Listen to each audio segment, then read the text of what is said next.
Good morning. আজ দেখো দুদিন টানা বৃষ্টি হওয়ার পর রোদ উঠেছে। সকাল থেকেই ঝলমলে আকাশ, তাই জানলার পর্দাগুলো সরিয়ে দিয়ে রোদটাকে ঘরে আসতে দিয়েছি। আর এদিকে সকালে জামা কাপড় সব কেচে মেলে দিয়েছি। আকাশটা বেশ পরিষ্কার মনে হচ্ছে, হয়তো আর হবে না। সূর্যি মামা দেখেছো একদম টঙে উঠে বসে আছে।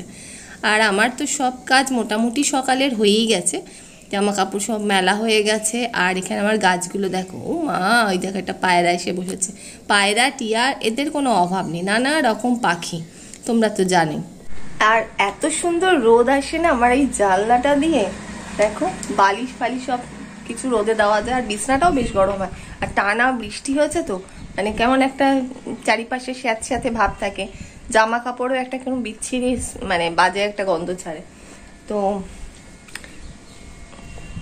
এইগুলোর বড় অভাব ছিল আমার। যাই হোক, খুব মানে এই রোদটা দেখে বেশ মনটা ভালো লাগছে। দুদিন টানা বৃষ্টিতে নামো একদম মন কেটিয়েছিল, একদম ভালো লাগছিল না।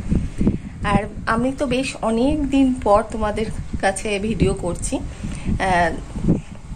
সামনেই পুজো, আর পুজোর সেই আনন্দ এন্তু কিন্তু কিছুই নেই। কিন্তু তবুও মা তো বছরে একবার আসে, পুজো তো হবে। আমাদের সোসাইটিতেও বড় করে পুজো হবে, তোমাদের দেখাবো সবটাই। আর পুজোতে 4 দিন আমাদের ওখানেই সোসাইটির ভেতরেই খাওয়া দাওয়া সব কিছু। তো দেখা যাক পুজোতে কি করি না করি। আর আমার গাছগুলো দেখো কি সুন্দর তরতাজা হয়ে আছে। আমার ওই ব্যালকনিতেও গাছ আছে। চলো, বিনা আসা অব্দি অপেক্ষা করছি। আজকে বাজারে একটু যেতে হবে, মাছ নেই, মাছ আনবো।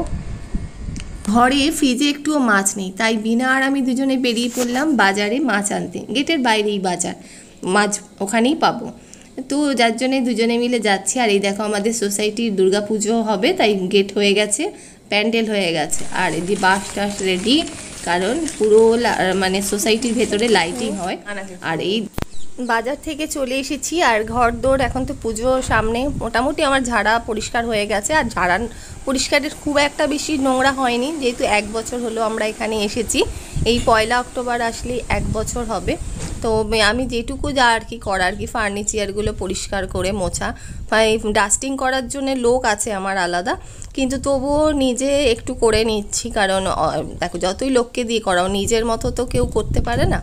তো সেইগুলোই একটু পরিষ্কার পরিচ্ছন্ন করে নিচ্ছে। আর ওদিকে বিনা রানী রান্না শুরু। তোমাদের দেখাই, ঠাকুর দেওয়া আমার সকাল সকাল হয়ে গেছে।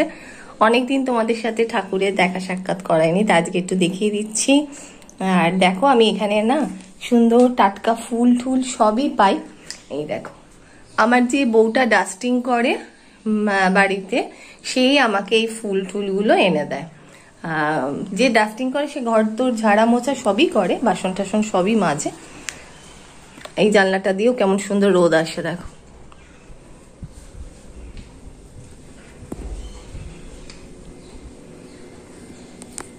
হাই ফ্রেন্ডস, শুভ সন্ধ্যা। এখন সন্ধে 7:30 বাজে। তো বসে পড়েছি। পুজোর কিছু মানে গিফট প্রাপ্তি হয়েছে, সেগুলো তোমাদের সাথে শেয়ার করতে। নিজে পুজো পারপাসে কোনো শপিং করিনি, তার কারণ নিজের জন্য কিছু কিনিনি। কারণ সেরকম ভাবে পুজোটা এবার মনে যে খুব আনন্দ, সেরকম আমার বলে না, প্রত্যেকটা মানুষেরই হয়তো তাই। কিন্তু পুজো তো হবেই, বছরে একবারই মা আসে, তার জন্যে তো ওই কটা দিন একটু সবকিছু ভুলে থাকতে হবে, আনন্দ নিজেদেরই আনন্দের মধ্যে রাখতে হবে।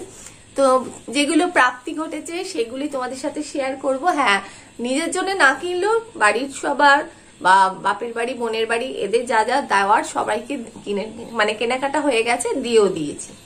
প্রথমেই তোমাদের দেখাই, আমি আমার বান্ধবীর থেকে এই শাড়িটা গিফট পেয়েছি। শাড়িটা কিন্তু খুব সুন্দর, মানে খুলে পরলে খুব ভালো লাগবে। এই শাড়িটা গিফট পেয়েছি। ব্লাউজ কেনা হয়নি, ভাবছি এরকম কালারেরই একটা ব্লাউজ কিনবো। তারপর দেখায়, আমার বোন আমাকে একটা সফট জামদানি দিয়েছে। সেটা হচ্ছে এই কালারটা, আর এটা হচ্ছে আঁচলটা, আর ভেতরে হচ্ছে এই কালার। এটারও ব্লাউজ কেনা হয়নি, কিনতে হবে। আর অনেক আগে আমি একটা অনলাইনে শাড়ি নিয়েছিলাম, এই শাড়িটা, এই শাড়ি, এটার সাথে এই যে ব্লাউজ, এই যে ব্লাউজটা, এটা আমি কিনেছিলাম অনলাইন।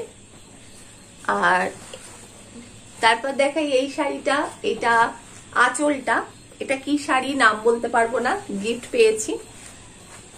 এটার ভেতরটাই, এটার সাথেও ব্লাউজ এই যে এটা বানানো হয়ে গেছে। এরকম সেম ডিজাইনে আমার আরো একটা ব্লাউজ আছে, ওটা দেখি এটা বানানো। আর তারপর দেখাচ্ছি এই একটা শাড়ি, এটা আমি গড়িয়াহাট থেকে কিনেছিলাম, পুজো উপলক্ষে না, এমনি ভালো লেগেছিল কিনেছিলাম, তো পরা হয়নি, ভাবলাম সামনেই তো পুজো তখন পরে নেব। এটার সাথে এই ব্লাউজটা, এই যে। আর সব শেষে দেখাই, এটা আমার ছেলে আমাকে এই শাড়িটা এই বছর পুজোতে কিনে দিয়েছে। এই প্রথম ছেলে নিজে গিয়ে আমাকে কর্তামশাইকে নিয়ে গিয়ে শপিং করে দিয়েছে। তো এই শাড়িটা খুবই সুন্দর, আমার তো ভীষণই ভালো লেগেছে, ছেলেরও পছন্দেই নিয়ে নেওয়া হয়েছে। এটা হচ্ছে আঁচলটা, এটার সাথে ব্লাউজ হচ্ছে এটা, এই হচ্ছে ব্লাউজ, এই হচ্ছে ছেলের দেওয়া শাড়ি। আর একটা তোমাদের জিনিস দেখাই, এই যে এটা হচ্ছে ছেলে আমাকে বানিয়ে দিয়েছে। আমার হাতে একটা ছিল সব সময় পরার, তো সেটা আমাকে, আমার মানে ইচ্ছাই ছিল পাল্টাবো, তো ছেলে বললো পাল্টাবে যখন চলো আমি দিচ্ছি পছন্দ মতন তুমি কেনো। তো ছেলের তরফ থেকে এটা শাড়ি আর একটা কানের দুলও কিনে দিয়েছে। তো আমার খুব মানে খুবই আনন্দ যে ছেলে বড় হয়ে গেছে, ছেলে মাকে নিজের পছন্দ মতো সবকিছু কিনে দিয়েছে, যা আমার খুব পছন্দ হয়েছে। আর বোন আমাকে এই ড্রেসটা দিয়েছে, বোন একটা শাড়ি দিয়েছে আর এই ড্রেসটাও দিয়েছে, এটার সাথে এটা। কাপড়টা এত সফট, এত সুন্দর। আর আমাদের সোসাইটিতে না প্রতি বছর পুজোর আগে বুটিকের একটা মেলা মতন বসে, শাড়ি, বেডশিট, কুর্তি, সবই মেয়েদের, কুর্তি, টপ, নানা রকম মেয়েদের মানে কি বলবো, খুবই চয়েসেবল জিনিসগুলো দেখলাম এবছর। আমি তো ফার্স্ট টাইম, গত বছর আমি যখন এসছি এখানে তখন দেখেছি একদিন, যেহেতু দিনের বেলা আসতাম ফ্ল্যাট দেখতে, তখন দেখেছি। আর এবার তো এখানে মেলাটায় ঘুরলাম ফিরলাম থাকলাম, তার টুকিটাকি কেনাকাটা করেছি। এই কুর্তিটা কিনেছি মেলা থেকে। প্রতি বছরই পুজোর আগেই মেলাটা আমাদের এখানে সোসাইটিতে হয়, এটা আমাদের এখানে সব সোসাইটিতেই বছরে পুজোর আগে সব জায়গায় এরকম একটা মেলা হয় বুটিকের সবকিছু। এই একটা নিয়েছি আর ওই একটা, এই তিনটে আমার ড্রেস হয়েছে আর 6টা শাড়ি হয়েছে, সবই গিফট।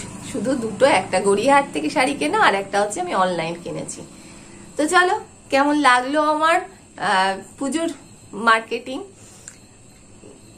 আশা করি তোমাদের ভালো লেগেছে। আর এখন রান্নাঘরে যাব। ভিডিও ভালো লাগলে লাইক কমেন্ট শেয়ার করো। সামনেই আর কটা দিন বাকি আছে পুজো।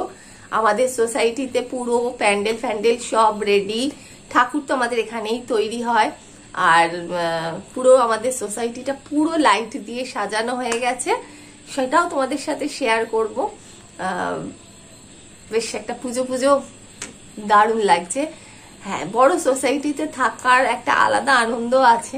4টে দিন এখানে খুব মজা করে কাটবে, খাওয়া দাওয়া সবকিছুই এখানে, 4 বেলাই খাওয়া দাওয়া এখানে, আর ভীষণ মজা হয়। তো এবার আমি পার্টিসিপেট করব। গত বছর যখন এসেছি তখন তো মানে আমার তোমরা জানোই আমার মানে বৌদি কাম বান্ধবীর ছেলের বিরাট বড় একটা অ্যাক্সিডেন্ট ঘটেছিল। তো সেই সূত্রে ওরা আমার এখানেই ছিল, মানে পুজোটা আমাদের মাথার উপর দিয়ে বেরিয়ে গেছে, কিছুই মানে মনের থেকেই আসেনি। আর সবচেয়ে বড় কথা, প্রথম এসেছি এখানে, একটা বাঁধো বাঁধো ব্যাপারও ছিল। আর এই বছর থেকে আমার এখানে পুজোতে পার্টিসিপেট করা শুরু। তো চলো, সবটাই তোমাদের সাথে শেয়ার করব। আজকে এইটুকুই থাক, ভালো লাগলে অবশ্যই লাইক করো, কমেন্ট করো। চলো টাটা, গুড নাইট।